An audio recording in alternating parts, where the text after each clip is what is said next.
বাংলাদেশ জাতীয়তাবাদী ছাত্র দলের কেন্দ্রীয় নেতৃবৃন্দ এবং বাংলাদেশ জাতীয়তাবাদী ছাত্র দলের সাংগঠনিক অভিভাবক জনাব তারেক রহমানের নির্দেশে খুব দ্রুতই হয়তো আপনারা সে প্যানেল দেখতে পারবেন। আসসালামু আলাইকুম। আপনারা দেখছেন দৃষ্টিকোণ। ক্যাম্পাসে এখন চলছে নির্বাচন উন্মাদনা। ঢাকা বিশ্ববিদ্যালয় কেন্দ্রীয় ছাত্র সংসদ বা ডাকসু নির্বাচন নিয়ে গোটা দেশের নজর। বাম, বাকশাল, স্বতন্ত্র সবারই প্যানেল ঘোষণা হয়ে গেছে। এমনকি ছাত্র শিবিরও তাদের মনোনীতদের নাম প্রকাশ করেছে। কিন্তু সবচেয়ে পুরনো আর ঐতিহ্যবাহী ছাত্র সংগঠনগুলোর একটি ছাত্র দল, তাদের প্যানেল এখনও নেই। কেন নেই? কারণ ঘোষণা আসবে লন্ডন থেকে। হ্যাঁ, ঠিকই শুনেছেন, দেশের সবচেয়ে পুরনো এবং ঐতিহ্যবাহী এই ছাত্র সংগঠনটির প্যানেল ঘোষণা করবেন তাদেরই ভারপ্রাপ্ত চেয়ারম্যান, যিনি দেশের বাইরে অবস্থান করছেন। তাই বিশ্ববিদ্যালয় প্রশাসনকে বাধ্য হয়ে মনোনয়ন ফরম তোলার তারিখ পেছাতে হয়েছে। একদিন সময় বাড়াতে হয়েছে শুধু একটি দলের জন্য। এই রাজনৈতিক প্রহসন দেখে আপনার কি মনে হয়? প্রিয় দর্শক, ভাবুন তো একবার, একটি গণতান্ত্রিক প্রক্রিয়ায় অংশ নিতে যাচ্ছে একটি ছাত্র সংগঠন। ভোট হবে ক্যাম্পাসে, ভোটার আর প্রার্থী সবাই শিক্ষার্থী। অথচ কে হবেন নেতা তা ঠিক হচ্ছে হাজার হাজার মাইল দূরে। এর চেয়ে বড় প্রহসন আর কি হতে পারে? স্বাভাবিকভাবেই সাধারণ শিক্ষার্থীরা প্রশ্ন তুলেছেন, ছাত্র দলের যদি নিজেদের প্যানেল নিজেরা ঘোষণা করারও স্বাধীনতা না থাকে, তাহলে তারা জিতলে ডাকসু চালাবে কে? তারেক রহমান? এর অর্থ কি এই যে ভোট হবে ঢাকা বিশ্ববিদ্যালয়ে আর ভিপি নির্বাচিত হবেন লন্ডনে? এই প্রশ্নটি কেবল শিক্ষার্থীরা নয়, গোটা ক্যাম্পাসের সচেতন মহলের মুখে মুখে ফিরছে। ইতিমধ্যে এই বিষয়টি নিয়ে ক্যাম্পাস জুড়ে শুরু হয়েছে নেতিবাচক আলোচনা। ছাত্রদলের সম্ভাব্য ভিপি প্রার্থী আবিদুল ইসলাম খানকে নিয়ে বলা হচ্ছে, তিনি জুলাই আন্দোলনের একজন সম্মুখ সারির যোদ্ধা। তার বাচনভঙ্গি, কথা বলার ধরনও বেশ ভালো। এমন একজন যোগ্য নেতাকে কেন নির্ভর করতে হচ্ছে লন্ডনের সিদ্ধান্তের উপর? ছাত্রদলের অভ্যন্তরীণ কোন্দল, গোষ্ঠীতন্ত্র আর শীর্ষ নেতার এমন হস্তক্ষেপ কোনোভাবেই শিক্ষার্থীরা ভালোভাবে নিচ্ছে না। তারা চান তাদের নেতা হবেন স্বাধীনচেতা, তিনি নিজের আলোয় আলোকিত হবেন।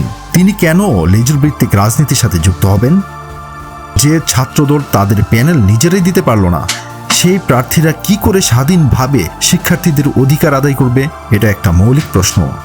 শুধু তাই নয়, শিবিরের সাদিক কায়েমের বিপরীতে আবিদের কিছু ব্যক্তিগত ত্রুটিও সামনে আসছে। যেমন তার অতি আত্মবিশ্বাস, গলাবাজি করে মিথ্যাকে প্রতিষ্ঠিত করার চেষ্টা এবং একরোখা মনোভাব। তিনি নাকি বলেছেন, আমরাই কেবল নির্যাতিত ছিলাম শেখ হাসিনার আমলে, বাকি সবাই এমনকি শিবিরও লীগের সুবিধাভোগী। এই ধরনের আত্ম অহংকারী কথাবার্তা তাকে শিক্ষার্থীদের কাছে আরও পিছিয়ে দিচ্ছে। বেশিরভাগ শিক্ষার্থী লীগ আর ছাত্রদলকে একই মুদ্রার এপিঠ ওপিঠ মনে করে, যার যথেষ্ট কারণও আছে। আর এ কারণেই আবিদের গ্রহণযোগ্যতা কমে যাচ্ছে। একই কথা প্রযোজ্য জিএস পদে সম্ভাব্য প্রার্থী তানবীর হামিমের ক্ষেত্রেও। এত কিছুর পরও ছাত্রদল বলছে তাদের জেতাতেই হবে। কারণ হিসেবে তারা বেশ কিছু যুক্তি তুলে ধরছে। প্রথমত, তারা নির্বাচিত হলে বিএনপি ক্ষমতায় আসার পর ঢাকা বিশ্ববিদ্যালয়ের শিক্ষার্থীরা আর বৈষম্যের শিকার হবে না। শিবির কিংবা বিএনপি বিরোধী সন্দেহে কোনো ধরনের ঝামেলায় পড়তে হবে না। দ্বিতীয়ত, ডাকসুতে তাদের নির্বাচিত করলে বিএনপি যেহেতু ক্ষমতায় আসবে, তাই ছাত্রদল ডাকসুতে বিজয়ী হলে শিক্ষার্থীদের দাবি দেওয়া আদায় করা সহজ হবে।